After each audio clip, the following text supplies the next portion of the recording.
প্রাকৃতিক সৌন্দর্যের লীলাভূমি চট্টগ্রাম। প্রিয় চট্টগ্রাম, এখানে রয়েছে চিরসবুজ প্রকৃতির পাশাপাশি বিভিন্ন নান্দনিক দর্শনীয় স্থানসমূহ। আর আছে কক্সবাজার সমুদ্র সৈকত ছাড়াও এখানে কাছাকাছি রামুতে রয়েছে অনেক দর্শনীয় স্থান, আছে বৌদ্ধবিহার সমূহ। হ্যালো এভরিওয়ান, আমি নাজনীন। আজ আমরা চলে গেলাম রামু বৌদ্ধবিহার পরিদর্শনে।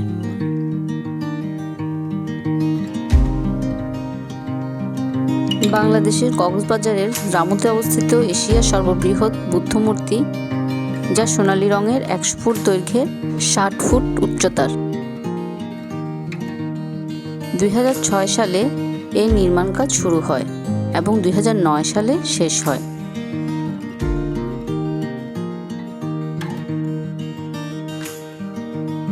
ঘুরে দেখছি ভুবন শান্তি 100 ফুট সিংহসজ্জা গৌতম বুদ্ধ মূর্তি।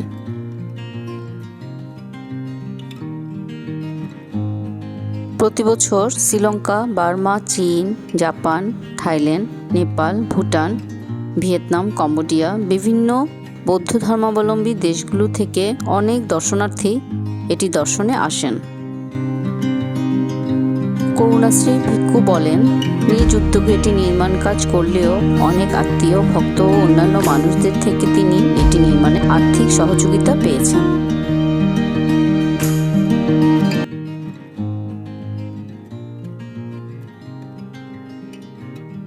বুদ্ধ ধ্যানমগ্ন অবস্থায় বিভিন্ন সময় বিভিন্ন অবস্থায় ছিলেন, তাই একপাশে তুলে ধরা হয়েছে এই বৌদ্ধ মূর্তিগুলোর মাধ্যমে।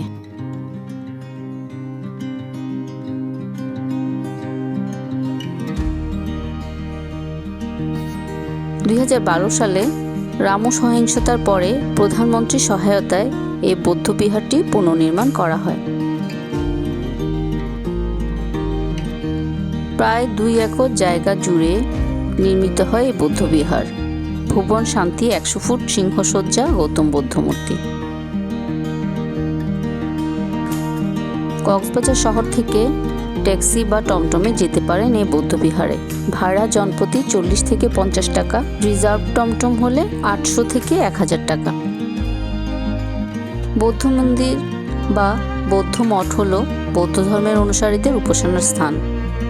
মন্দিরগুলো বিশুদ্ধ পরিবেশের প্রতিনিধিত্ব করে।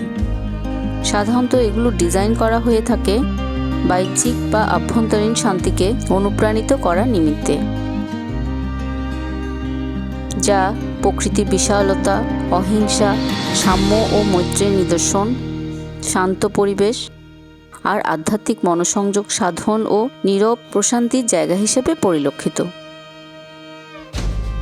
সাধারণত সিদ্ধার্থ গৌতম বুদ্ধ একজন বিচরণকারী তপস্বী ও ধর্মীয় শিক্ষক ছিলেন, যিনি খ্রিস্টপূর্ব 5ম বা 6ষ্ঠ শতাব্দীতে দক্ষিণ এশিয়ায় বাস করতেন। তপস্বী হিসেবে জীবনযাপনের জন্য গৃহজীবন ত্যাগ করেছিলেন তিনি।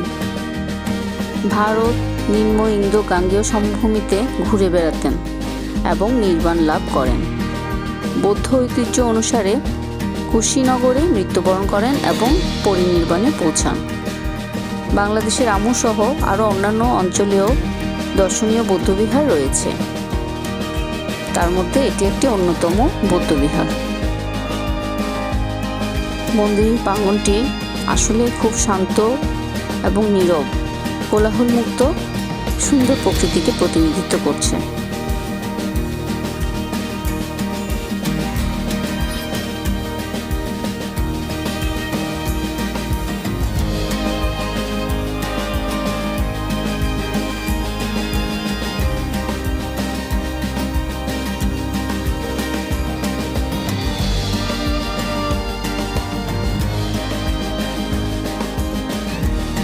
দূরে বা কাছে যে যেখান থেকে ব্লগটি দেখছেন, তাদের সবার জন্যই রইল অনেক অনেক ধন্যবাদ ও শুভকামনা। আজকের ব্লগটি এখানেই শেষ করছি।